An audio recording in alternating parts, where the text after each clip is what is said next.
So this episode of Arrow basically dealt with Oliver Queen really coming back into the fold of Team Arrow and really sort of it was an adjustment period, and a recurring theme throughout this episode was basically, the status quo changes. I mean, it can shift at any time, and that's basically what it did when Oliver was presumed dead. And something that he actually has to come to terms with is, he's not the only crusader in Starling City anymore. He's actually started something because not only has the balance of power changed in Team Arrow, he's no longer the sort of dictator or the no questions leader that he was, because they've actually made some decisions on their own while he was away. But in addition, things can't necessarily be the same. He doesn't feel comfortable keeping the secrets that he kept before he went off to face Ra's al Ghul, because for obvious reasons he could die at any time, blah blah blah. So this episode, much like the last one, was also a mess, but again, it was an enjoyable mess, and I actually think it cohered a little bit better than the previous episode, leading to a slightly better outcome. Now the plot of this one is Count Vertigo, obviously not Seth Gable's Count Vertigo because he sucked. Peter Stormare's Count Vertigo, the good one, he is able to escape pretty easily too. I'm actually starting to question the legitimacy of the Starling City police force, but Count Vertigo escapes, and at the same time Oliver is really trying to talk Laurel out of going out at night to be the next Black Canary. And they portray him as the one who is in the wrong here, but honestly, he makes some pretty good points. So whether that was intentional, they were intentionally justifying her not going out, I don't really know. But again, that could just be my hatred of the character of Laurel, but I'll get to that in a second. And in addition, Malcolm basically tells Oliver, in order to be fully synchronized and to be fully able to protect her, you have to tell Thea your identity, which he does.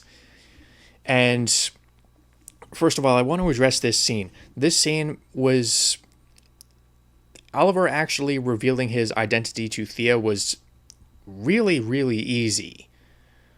A lot easier than I thought it would be, honestly, because given how she's reacted to a lot of other scenarios thus far,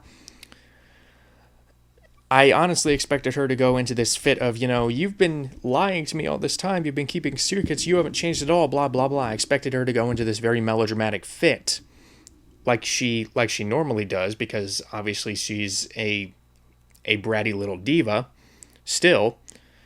But oddly enough, and what actually left me very pleasantly surprised is her basically really, really taking the time to fully digest it before actually coming up with a reaction. It's a very quiet scene in that you can see the wheels turning in her head, and when she finally speaks to Oliver, she says, all this time I've been acting so selfish, and I've been accusing you of all this, and I've been accusing you of lying to me. You've been out there saving people. So while you could argue, well, that was a little bit too easy, that should have been much harder to swallow, but this may be sort of a subjective thing, but for me personally, I actually think that we've earned a little bit of an easy out when it comes to Thea or Laurel throwing a fit. And I admit that is probably a subjective stance on the matter, but hey, this is a subjective vlog,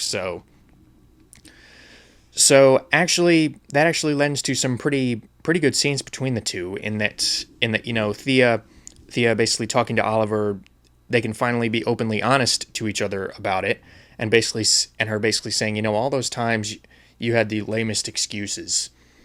And he said, yeah, that's part of the job. So those scenes I actually thought were really well done and really subtle. They didn't dwell on them too much. They didn't really they went on for just long enough, and they delved into what they needed to delve into. And in addition, having Thea actually open her eyes to the fact that, hey, Malcolm Merlyn is a mass murdering psychopath, having her actually open her eyes to that and actually come to terms with the fact that, hey, he's been manipulating her, and her subsequently going back over to Oliver's side, again, was a big plus for me in regards to the character of Thea, because Malcolm Merlyn, I actually think this goes back to the whole Pirates of the Caribbean argument, in that, subjectively, as a character, we like him as a character. He's an interesting character, but objectively, we know he is not a good guy. And the fact that Thea constantly saw him, or seemed to see him, as this good guy, actually really bothered me throughout this season, in fact. How she basically seemed to forget about all of his sins and murders, and basically all the horrible things that he's done, and having her come to grips with that, and not only that, but also the fact that he's been manipulating her. Again, really, really good advancement. And that was one of the primary things I liked about this episode, was all of the advancement. They actually did away with some of the secrets and subplots that have been bugging me over the entirety of season 3, basically, because Laurel finally tells her dad about Sarah's death, because that was really never her secret to keep, because that was just her being self-righteous and self-absorbed, caught up in her own judgment. But again, I digress. Or not really, but never mind.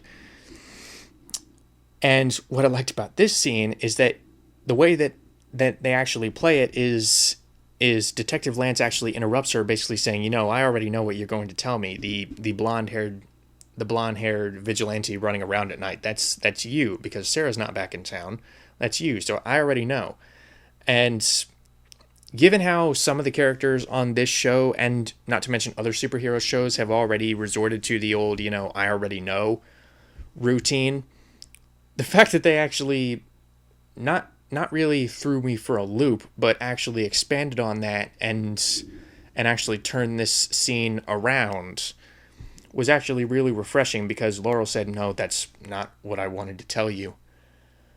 And she, basically it all comes out, and it's this very, very real moment in the sense that basically when Lance finds out that his daughter is dead again, he basically just collapses. Not collapses in a heart attack like Laurel feared. Again, she had nothing to fear. But he basically just collapses in weeps and sobs, and again, that's what I meant when I said the scene feels real. He doesn't really give this whole big melodramatic speech. There's no melodramatic dialogue. He just sits there crying. And again, that was actually really believable and really actually kind of heartbreaking, because I like his character. However, I will say this. As much as I like Peter Stormare as Count Vertigo, especially in comparison to the old Count Vertigo that they had on this show, here he's completely underused.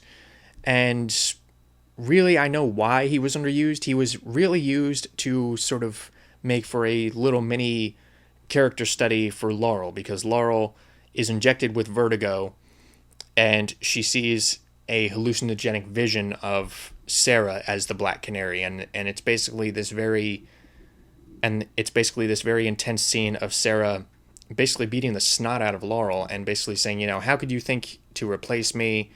I mean, you addict, blah, blah, blah. And this whole time, again, this may be sort of a subjective thing, but this whole time I was watching this scene and going, this whole scene of Sara just completely destroying Laurel and beating her up and whatever, it could actually serve as a really fitting metaphor for how I feel about these two characters. because again, I've made no secret of the fact that I think Katie Lotz makes a much better Black Canary, and I like the character of Sara much better than Laurel. So actually having, I don't want to say one of my dark fantasies, but actually having the character I really like beat up the character that I don't like was actually kind of gratifying. And again, you see what I kind of mean by a fitting metaphor for how I feel about these two characters. But, to be fair, they actually did address some of Laurel's issues and, how she might not be fit for duty. But again, I think that was sort of undermined by the main characters essentially relenting at the end of the episode and basically saying, yes, you can go out and be a vigilante.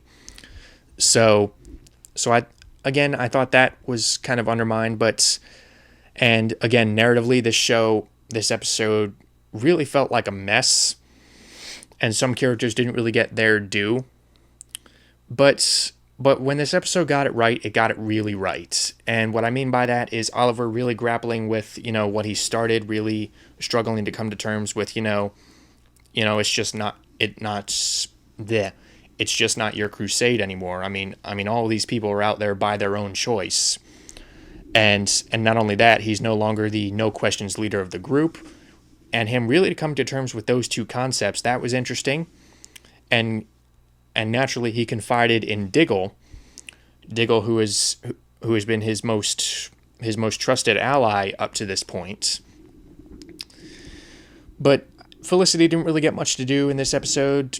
But again, some real advancement with Thea and her relationship with Oliver, and even some of the stuff with Laurel confronting her own demons, and not only did Count Vertigo transform into Sara, but he also transformed into Lance. So those scenes I actually thought were actually kind of enjoyable. And I'm not just talking from a subjective stance of Laurel getting beaten up by much better characters. No, I actually thought some of the issues that they were bringing up throughout the episode that actually came to a head in those particular scenes were really legitimate character-based issues that I'm glad that they were addressing and trying to develop. So yeah, I can't say I loved this episode, and judging by how this show has been going throughout season 3, I think I kind of prefer how much more focused it was in season 2. But again, the remaining episodes in season 3 could really turn me around. So we'll just see what happens.